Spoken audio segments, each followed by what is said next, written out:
하나님 말씀 보겠습니다. 로마서 1장 18절에서 25절입니다. 로마서 1장 18절에서 25절입니다. 제가 한 절, 여러분이 한 절 교독하겠습니다. 하나님의 진노가 불의로 진리를 막는 사람들의 모든 경건하지 않음과 불의에 대하여 하늘로부터 나타나나니, 이는 하나님을 알만한 것이 그들 속에 보임이라. 하나님께서 이를 그들에게 보이셨느니라. 창세로부터 그의 보이지 아니하는 것들 곧 그의 영원하신 능력과 신성이 그가 만드신 만물에 분명히 보여 알려졌나니, 그러므로 그들이 핑계하지 못할지니라. 하나님을 알되 하나님을 영화롭게도 아니하며 감사하지도 아니하고 오히려 그 생각이 허망하여지며 미련한 마음이 어두워졌나니, 스스로 지혜 있다 하나 어리석게 되어 썩어지지 아니하는 하나님의 영광을 썩어질 사람과 새와 짐승과 기어다니는 동물 모양의 우상으로 바꾸었느니라. 24절 25절 함께 읽겠습니다. 그러므로 하나님께서 그들을 마음의 정욕대로 더러움에 내버려 두사 그들의 몸을 서로 욕되게 하게 하셨으니, 이는 그들이 하나님의 진리를 거짓 것으로 바꾸어 피조물을 조물주보다 더 경배하고 섬김이라. 주는 곧 영원히 찬송할 이시리로다. 아멘. 하나님을 떠나 있는 사람들은 결국에는 허망함 속에 빠질 수밖에 없습니다. 그렇죠? 그 생각이 허망하여지고 미련한 마음이 어떻게 돼요? 어두워져요. 공허, 어둠 속에, 흑암, 혼돈, 공허 속에 계속 빠집니다. 지혜 있다고 하지만 계속 어리석은 길로 계속 혼란 속에 빠지죠. 그래서 창세기 1장 2절에 나온 것처럼 흑암, 혼돈, 공허에 계속 빠지는 거예요. 우울증 걸린 사람 어떻게 치료합니까? 제일 중요한 건 영적인 치료부터 되어져야 됩니다. 그래서 올바른 생명의 빛인 복음이 내게 먼저 비춰지고, 그리고 나서 이제 병원에서 하는 주된 처방이 뭐냐? 일단은 그 밖에 나가서 운동하는 것은 그 좋은 처방이지만 심각한 사람은 하기 힘들어요. 뭐부터 하느냐? 집안에 있는 전구부터 바꾸래요. 깜깜한 데서 막 어떻게 그렇게 만들었는지 침침한 데 있습니다. 전구부터 바꿔요. 그래서 이제 생각, 마음, 그런 모든 걸 바꾸시는 환경부터 바꾸는 겁니다. 그러면 신앙생활 어떻게 시작하느냐? 어떻게 내 문제를 해결할 것이냐? 계속 그거 가지고 기도하고 몸부림치고 생각하고, 그럼 그 틀 안에 딱 갇힙니다. 뭐부터 바꿔야 되느냐? 생명의 빛을 비추는 겁니다. 뭐부터 바꾸느냐? 내가 진짜 복음 알고 있느냐? 여기서 시작해야 돼요. 내게 진짜 복음 아는 능력이 나타나기 시작하면 모든 건 물러나게 돼 있습니다. 아무리 어둠아 물러가라 소리쳐도 어둠은 도망가지 않습니다. 뭐 하면 돼요? 작은 스위치 하나 딱 키면은 어둠은 싹 물러가는 거예요. 그러니까 내 안에 있는 빛이 확인되어지면 모든 나의 오래된 틀린 것, 불신앙, 틀린 그 가지고 있는 계산, 동기 다 없어지게 돼 있어요. 그럼 우리는 무엇으로 치열해야 되느냐? 막 이것 뜯어내고 저것 뜯어내고 저거 바꾸고 이거 바꾸고가 아니라 복음이 내게 비춰지는 데 치열해야 돼요. 그죠? 예배에 회복하는 데 치열해야 돼요. 하나님께서 주신 말씀이 내게 성취되어지는 데 치열해야 돼요. 그러니까 내 동기 안 바뀝니다. 동기를 버려야 된다. 동기 버리라고 제일 강조하는 그 얘기 맨날 하는 사람이 있어요. 그 특징이 뭐냐? 내 안에 동기가 해결이 안 돼. 갈라디아서 2장 20절 맨날 얘기합니다. 무슨 말씀만 받으면 다 갈라디아서 2장 20절이에요. 그게 본문 말씀도 아니고 그 예배 시간 나오지도 않았는데 늘 갈라디아서 2장 20절이 왜 그럽니까? 저는 그런 사람 많이 봤어요. 뭐냐? 내 성질 좀 죽여야 되는데 이게 안 되는 거예요. 그죠? 그래서 막 강조합니다. 막 내 안에 그리스도께서 사시고 나는 죽었다. 막 맨날 죽어요. 근데 왜 그러느냐? 그 죽어야 된다만 있지 그리스도께서 내 안에서 사신다라는 새 생명의 삶이 없으면 자꾸만 뭐 죽여야 돼. 자꾸 나부터 죽어야 돼. 그죠? 내가 살 필요가 없는 겁니다. 복음이 뭡니까? 복음은 모든 문제 끝입니다. 복음은 모든 문제 끝이에요. 내 안에서 그리스도께서 사시는 생명의 시작이에요. 그죠? 뭐에 집중합니까? 어둠에 집중하는 게 아니라 빛에 집중하는 거예요. 이렇게 하지 말아야 된다, 저렇게 하지 말아야 된다. 그런 어둠에 집착하는 게 아니라 율법은 전부 다 어둠입니다. 어둠. 율법은 뭐예요? 해야 된다, 하지 말아야 된다, 지키지 않으면 죽는다. 다 그거예요. 안 지키면 복이 없다. 지키면 복 내린다. 전부 다 나예요. 나. 율법의 행위의 주체가 나예요. 그게 율법주의 아닙니까? 근데 주님이 율법 주신 이유가 뭡니까? 너는 스스로 할 수 없으니 내게로 와야 돼, 이 말 아닙니까? 내가 너의 삶을 살아갈 거야. 내가 너를 살리고 너를 해방시키고 너에게 소망을 줄 거야. 넌 딴 데 가지 말고 내게로 와야 돼. 그래 안 되는 이유가 뭐냐? 너 그것도 아무것도 못 하잖아. 이게 율법 아닙니까? 그럼 아무것도 못해 하고 주저앉아 있어야 됩니까? 전능하신 주님께 나와야지. 그죠? 완전하신 주님께 나와야지. 내가 완전해질 겁니까? 불가능한 일 아닙니까? 그래서 그리스도께서 십자가에서 다 이뤘다 했잖아요. 다 끝냈다 했잖아요. 그래서 주님께 나오는 거잖아요. 그럼 어떻게 되죠? 모든 문제 끝. 이제 뭐가 되는 거예요? 이제 새로운 시작. 새로운 시작. 내게 주신 하나님이 주신 이 생명의 복음이 당연한 거예요. 없으면 죽는 겁니다. 허망해질 수밖에 없고 어리석어질 수밖에 없고 어두워질 수밖에 없어요. 그들에게 빛을 비추는 증인의 삶, 내게 딱 회복되는 겁니다. 그래서 어두운 데에 빛이 빛이라 말씀하신 그 하나님이 고린도후서 4장에 보니까 6절에서 쭉 보면 뭐라고 합니까? 어두운 데에 빛이 빛이라 말씀하신 그 하나님이 그 얼굴에 있는 빛을 내게 어떻게 해요? 그리스도 얼굴에 있는 하나님의 영광하는 빛을 우리에게 우리 마음에 어떻게 해요? 비추셨느니라 했어요. 비추셨느니라. 비추실 것이다. 비춰라 안 했어요. 비추셨느니라. 모든 빛이 내게 임했어요. 이미 7절에 보니까 그래서 우리가 이 보배를 질그릇에 가졌으니 이는 심히 큰 능력은 하나님께 있고 우리에게 있지 아니함을 알게 하렵니다. 그 빛이 내게 임했어요. 그러니까 어떻게 해요? 이제 시작하는 겁니다. 하나님의 절대 주권을 인정하는 거예요. 그래서 하나님이 우리 속에 계시기 때문에 8절에 보면 고린도서 4장 8절에 보면 우리가 사방으로 썸당하여도 쌓이지 아니하고 답답한 일을 당하는데 어둠이 닥치는데 뭐예요? 내게 빛이 있으니까 낙심하지 아니하며 9절에 박해를 받아도 내 속에 빛이 있으니까 버림받지 아니하며 거꾸러뜨림을 당합니다. 막 실수도 하는 것처럼 보이고 막 내가 왜 이렇게 빠졌지 이런 문제에 빠졌지 답답하다 할 수 있지만 망하지 아니하고 그랬어요. 그리스도 비밀을 가진 자 어떤 문제가 와도 상관없습니다. 복음 모든 문제 끝이고 우리는 그 끝을 증거하는 증인입니다. 그러니까 내가 가지고 있는 생각, 내가 가지고 있는 틀 버려야 돼요. 모세가 늘 그 틀 안에 갇혀 있었잖아요. 그러니까 주님이 불러서 뭐라 합니까? 호렙산에서 저는 이것 때문에 못합니다. 저것 때문에 못합니다. 나는 말을 못합니다. 내 신분이 이렇습니다. 거기에 대해서 하나님 뭐라고 해요?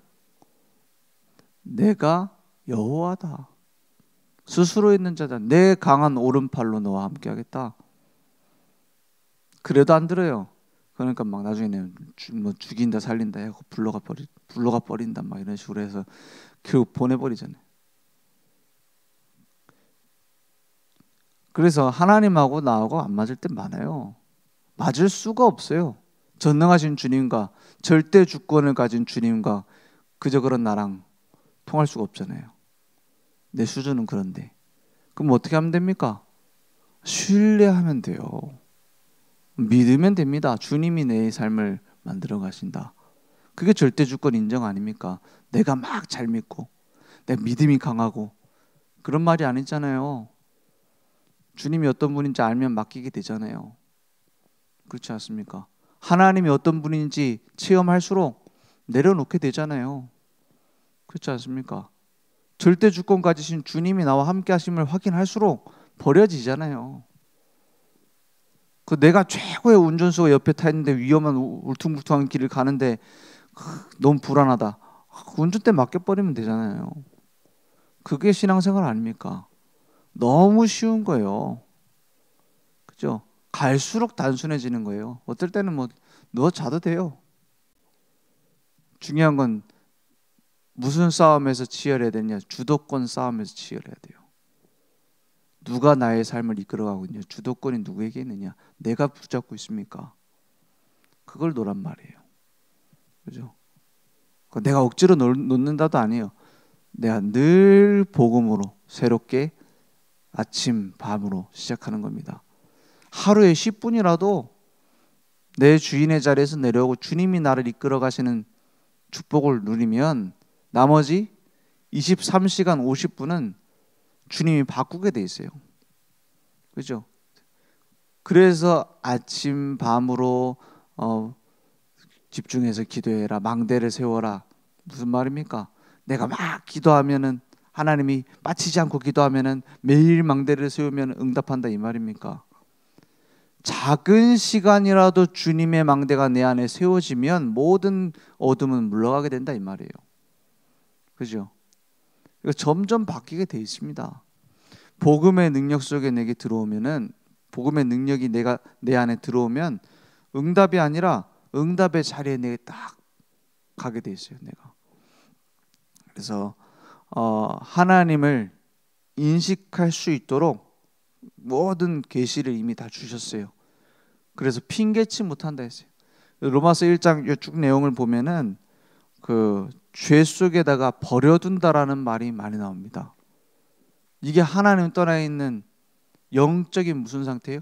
고아의 상태예요. 고아는 어쩌다가 불쌍해서 밥은 줘도 내버려 두잖아요. 집에 데려와서 같이 못 살잖아요. 그게 고아입니다.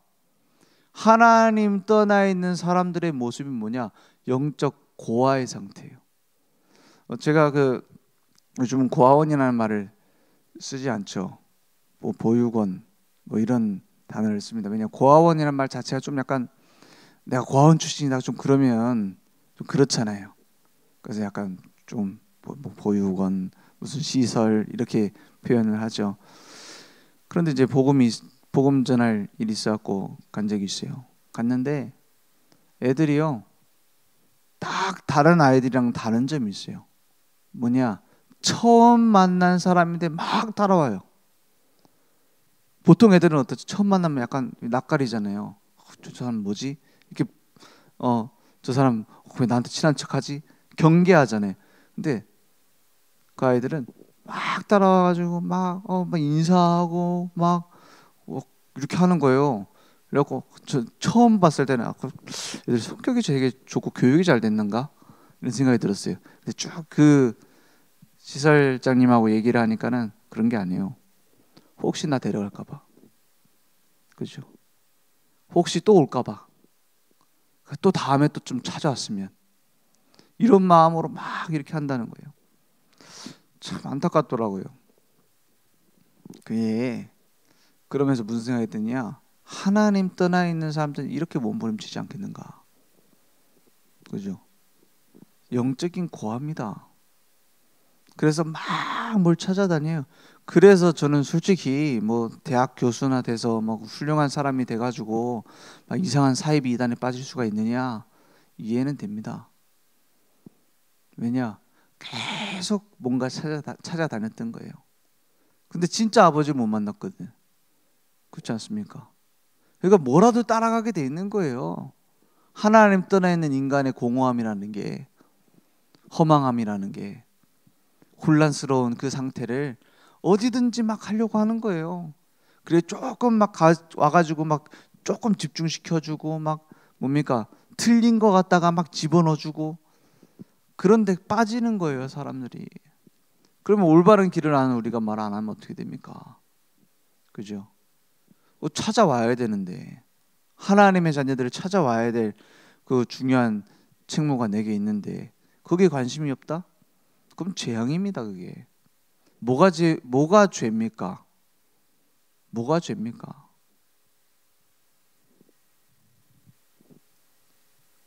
그 뭐 거짓말 했다. 내가 너무 급해가지고 막 아내가 막 뭘 그 했냐 안 했냐 했는데 내가 안 했다. 이게 죄입니까? 내가 뭡니까? 막 이제 주차 위반을 했다. 이게 죄입니까? 신호 위반했다. 이게 죄입니까? 그런 거 안 하고 잘 지키는 사람 많아요. 그럼 죄 안 지은 겁니까? 그래서 어떤 교회에서는 맨날 매주 나와가지고 무슨 예배 어떤 순서에 들어있잖아요. 막 나와서 죄 고백하고 회개하고 그 뭐 막 엄청난 막 자기 잘못한 거 막 부끄러운 거 꺼내가지고 막 회개하고 막 감사하다. 내 그리스도 은혜 가운데 들어와서 감사하다. 그게 나쁘단 말이 아닙니다. 비성경적이라는 말도 아니에요. 굉장히 좋은 거예요. 내가 다른 사람들 앞에서 회개하고 그걸 포럼하고 내가 이런 죄가 있었는데 회개했다. 그게 나쁘단 말이 아닙니다. 근데 뭐죠? 딱 수준이 죄에 대한 인식이 행위 정도예요. 자범죄 정도밖에 없어요. 하나님 말씀하신 진짜 죄는 뭡니까? 복음 모르고 복음 안 전하고 복음 전하는데 관심 없는 게 죄 아닙니까? 그렇지 않습니까? 구원받은 자에게 있어서 죄가 뭡니까? 하나님과 방향 안 맞추는 게 죄 아닙니까? 하나님 말씀하시는 죄에 대한 제일 중요한 죄의 본질은 하나님과의 관계잖아요. 행위가 아니라 하나님을 떠나서 내가 내 마음대로 살겠다는 게 뭔지 아닙니까? 거기서 모든 문제 오잖아요.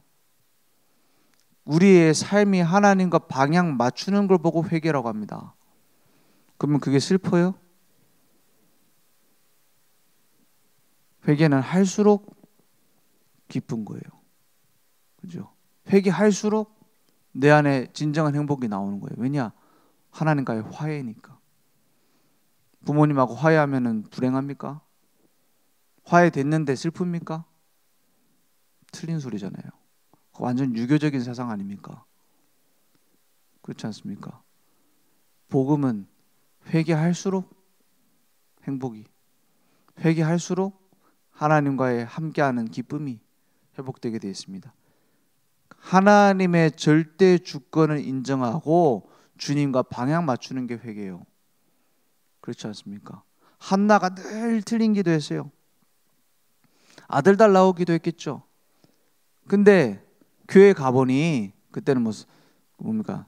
성막, 그 성전 이렇게 말하잖아요. 교회 가보니까 누가 있어요? 이제 아들 달라고 자주 기도하러 간 겁니다. 자주 가면 뭐가 보이냐? 좋은 게 아니라 나쁜 게 보이거든. 교회도 처음 어쩌다 일주일에 한 번 올 때는 몰라. 근데 자주 오니까 목사님 성격이 왜 저래? 저 장로리들 왜 저래? 교회 여기 뭐 시설이 왜 이래? 이런 식이 나온단 말이에요.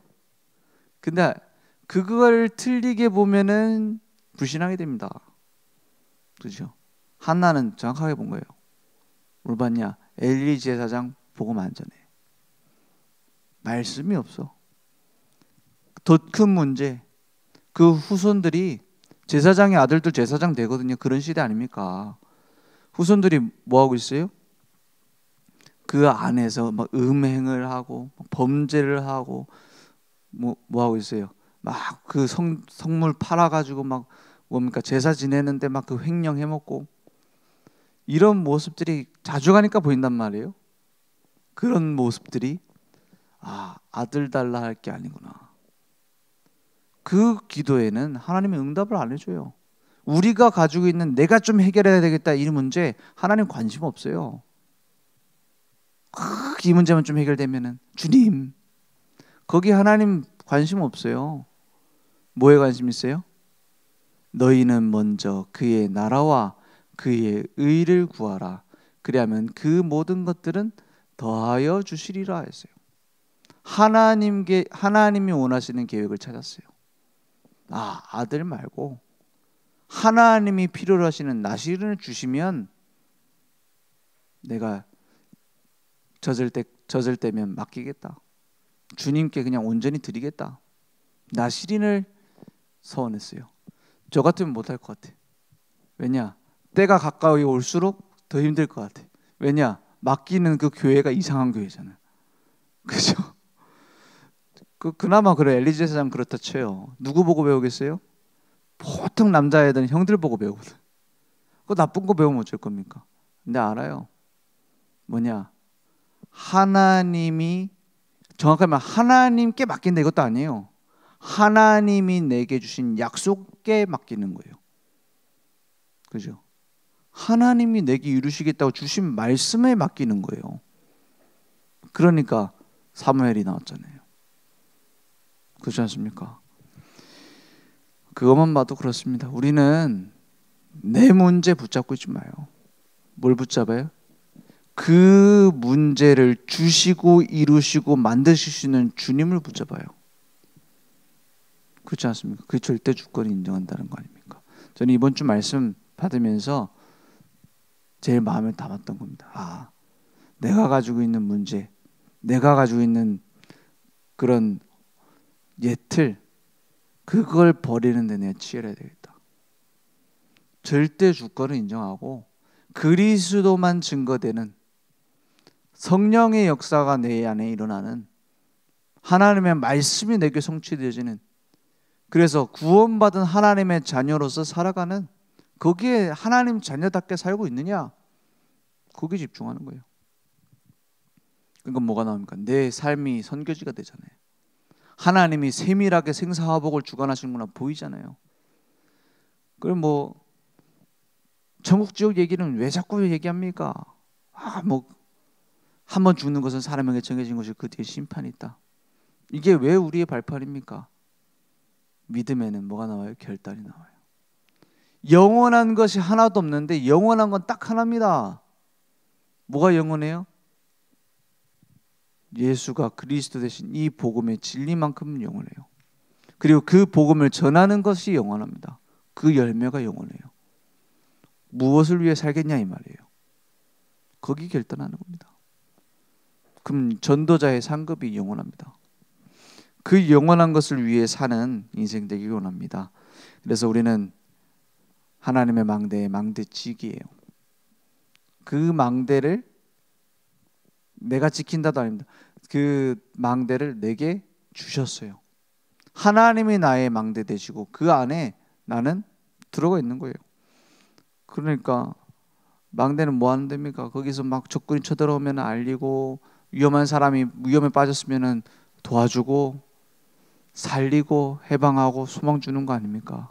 그게 망대입니다. 다른 역할을 자꾸 내가 막 찾아서 만들어서 하는 것도 아니에요. 내게 주신 임무가 있어요. 그래서 복음으로 모든 사람 살리는 망대로 우리를 부르셨고 만드실 겁니다.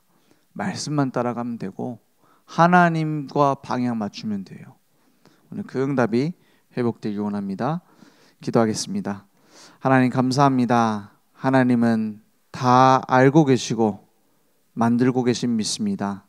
우리의 모든 오래된 틀을 주님은 아시고 그걸 발판 삼아 하나님의 계획 이루심을 믿습니다. 오늘 내 것을 다 내려놓을 수 있는 복음의 가치를 발견하는 증인들 될 수 있도록 역사해 주시옵소서. 복음의 올바른 기준이 우리에게 세워져 절대망대, 절대여정, 절대이정표가 우리에게 날마다 응답으로 올 수 있도록 역사해 주옵소서. 지금은 우리 주 예수 그리스도의 은혜와 하나님의 무한하신 사랑하심과 성령님의 내주 인도 역사 충만하시는 은혜가 날마다 예수가 그리스도 되심을 발견하며 누리며 증거할 우리 모든 전도자들 머리 위에 온라인으로 모바일로 함께 예배드리며 오늘도 하나님의 절대 주권 가운데 하나님 앞에 엎드릴 우리 늘 좋은 교회 현장 후대 위에 지금부터 영원토록 항상 함께 있을지어다. 아멘.